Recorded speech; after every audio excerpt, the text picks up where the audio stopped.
আমার উপরে তাদের প্রত্যাশা আছে বলেই তো তারা আমাকে নিয়েছে। টু বি অনেস্ট, আমি ঘরোয়া লিগে কোনো ইমপ্রুভমেন্ট দেখছি না। আপনি যদি সেটা বিপিএল বলেন, ডিপিএল বলেন, অনেস্ট অ্যান্সার দেন, তাহলে প্রতিনিয়ত নিচের দিকেই যাচ্ছে। ম্যাক্সিমাম না, 100% প্লেয়ারদেরই আপনার পেমেন্ট রিডিউস হয়েছে। লাস্ট বছরে যারা যেই পেমেন্ট নিয়ে খেলেছে তার 30% পাচ্ছে কিনা আমার সন্দেহ আছে। টিমটা ব্যালেন্স করার চেষ্টা করেছে, তো বাকিটা মাঠের খেলা, মাঠে দেখা যায়। মিথুন ভাই, আপনি বলছিলেন যে উদ্ধারকারী হিসেবে বা আপনারা আসছেন বিপদে পড়েছে বলে, বাট ঘরোয়া ক্রিকেটে তো আপনি one of the finest captain হিসেবেই পরিচিত। সেই জায়গা থেকে আপনার কাছ থেকে টিম কি প্রত্যাশা করছে বা আপনি আপনার টিমের কাছ থেকে কি প্রত্যাশা করছেন? আসলে আমার উপরে তাদের প্রত্যাশা আছে বলেই তো তারা আমাকে নিয়েছে। তা আমার উপরে তাদের ওই বিশ্বাসটা না থাকলে নিত না। হয়তো বা এর আগে তাদের হাতে অপশন আরও ভালো ছিল, আরও বেটার অপশন ছিল।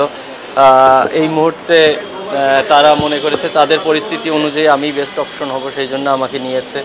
আর টিমের প্রতি প্রত্যাশা বলতে, আসলে টিমের প্রতি প্লেয়ারদের খুব বেশি প্রত্যাশা থাকে না।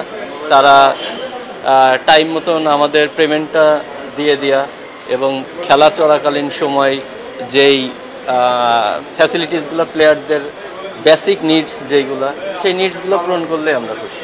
বিপিএল তো আমরা সবচাইতে গ্ল্যামারাস টুর্নামেন্ট বলি বাংলাদেশে, সেক্ষেত্রে সেই বিপিএলও সেই জায়গা থেকে, ওই পয়েন্ট অফ ভিউ থেকে একেবারে গ্ল্যামারলেস হয়ে পড়েছিল শেষের দিকে গিয়ে। বিশেষ করে ঘরোয়া ক্রিকেটে আসলে সেই জায়গাটা স্ট্রং করা হচ্ছে কিনা, বা আপনারা সেই বিষয়টা কিভাবে দেখছেন? টু বি অনেস্ট, আমি ঘরোয়া লিগে কোনো ইমপ্রুভমেন্ট দেখছি না। আপনি যদি সেটা বিপিএল বলেন, ডিপিএল বলেন, এখানে প্রতিনিয়ত আপনি যদি অনেস্ট অ্যান্সার দেন, তাহলে প্রতিনিয়ত নিচের দিকেই যাচ্ছে। কারণ প্রত্যেকটা জায়গায় ইমপ্রুভ হয়, আমাদের এখানে ডিমোশন হচ্ছে। আপনি যতই দেশের প্রেক্ষাপট বলেন, যতই এক্সকিউজ দেওয়ার চেষ্টা করেন, বাট দিন শেষে আপনার অফিসে যখন আপনি জব করবেন, আপনি কিন্তু আপনার প্রপার স্যালারিটা অবশ্যই আশা করবেন। তো আমাদেরও কিন্তু প্রফেশন ক্রিকেট, তো আমরাও আশা করি যে আমরা যেই জায়গার থেকে লাস্ট বছর শেষ করেছি তার থেকে ইমপ্রুভ হওয়ার।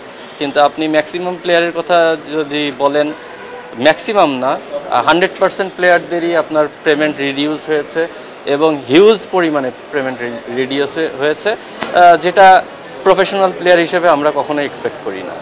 মানে কত পার্সেন্টের মতো, আমরা অ্যামাউন্ট জানতে চাই না, আপনি যেটা বলেন অনেক হিউজ পরিমাণে রিডিউস হয়েছে, আপনার কথা যদি বলেন মানে কি পরিমাণ, কি কত পার্সেন্ট এরকম রিডিউস হয়েছে?